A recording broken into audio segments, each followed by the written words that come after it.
The international break is over and we have come to Milanello to meet one of the Rossoneri most famous players. He's 29, he was born in Berlin, but he's also Ghanaian, speaks 6 languages and returning to AC Milan in January. So, hi Kevin, what do you prefer to be called? Kevin, Prince, Boa? Well, it depends. Normally they call me Prince, and I also have a name which only my family calls me, which is a secret and I won't reveal. Let's start with your return to AC Milan.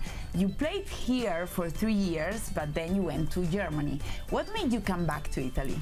I want to say how happy I am to be back at Milan. It's everything that I wanted. I can't see myself playing for any other team in Italy right now. My family is also really happy, and we were eager to come back to Italy. Happiness was the key factor. What's your most important goal you have scored in Serie A, or your piece of skill that you are proud of? My first goal at the San Siro for Milan wasn't exactly the most spectacular, but it will always be very special to me. The best moment, though, was my pass without looking to Ronaldinho. It was at home to Chievo Verona, and we won 3-1. Playing a pass like that, to the master of no-look passes, meant a lot to me. Your Michael Jackson dance at San Siro made a real impression on Italian fans. You could be a dancer. No chance. I think I'm better at playing football. Having said that, I enjoy dancing. When I was younger, I always used to enjoy dancing and singing. That moonwalk dance was all improvised. I hadn't prepared, but I have to say, it went really well. It wasn't easy, but luckily, I have this talent which God gave me, and I can dance too. One day, I just tried the moonwalk, and I'm now able to do it almost perfectly. Your tattoos are very famous. When did you get your first one? I was very young. I was 15 years old. It was a tattoo of my middle name, Prince. And afterwards, I fainted in the store. But when I woke up again, I saw how nice it was, and I started to get more done, and almost one a week. And now back to football. When you returned to AC Milan, you were not 100% match fit, and your playing time has been limited. Has it been difficult for you? Non essere protagonista, certo, per me non è facile. Not having a key role is not easy for me, but I've always put the good of the team ahead of everything else.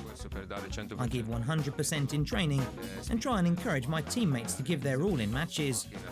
My role is to also help the team from the sidelines. However, after these 3 months, I now feel 100% and in good shape. All I can do is be ready when called upon and give my maximum for the team. Tell us how you think this season will finish. How far can AC Milan go? Io penso che dobbiamo. I think we have to step it up a gear and try and qualify for Europe. The fans can rest assured we will fight until the end, because we have always shown this trait. On a personal level, I want to play my part for the team.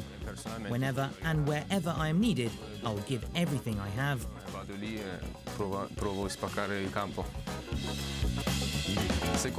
I'm also hoping that Napoli win the league title this season, because it's a bit dull if Juventus always win.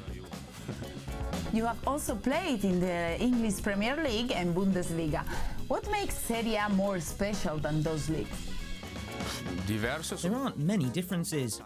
Serie A is certainly more tactical. The atmosphere is also very different. In Germany, for example, it's a bit like being at the opera. When something interesting happens, the fans all applaud. But for the rest of the game, they're pretty quiet. Here in Italy, the fans cheer and shout for the entire match. At times, they do so a bit too much, and they even jeer. But it's always a very passionate atmosphere. Boy, you have traveled a lot and you are a multicultural icon. Do you think football can promote peace and tolerance? Penso di sì, credo 100% di sì, ma non facciamo abbastanza. I think so, without a shadow of a doubt. But we're still not doing enough. because football is the biggest sport in the world, and we can all definitely do more.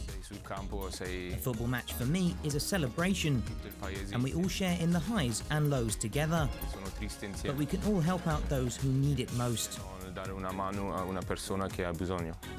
And now, my last question. Is it true that you speak 6 languages? 6 languages is pushing it, and I've never said I speak 6 languages fluently. Let's just say I speak 3 languages perfectly, while the other 3 I understand and I can get by. Thanks so much, Boa, for your company in Total Italian Football, and all the best for your future. Thank you, everyone.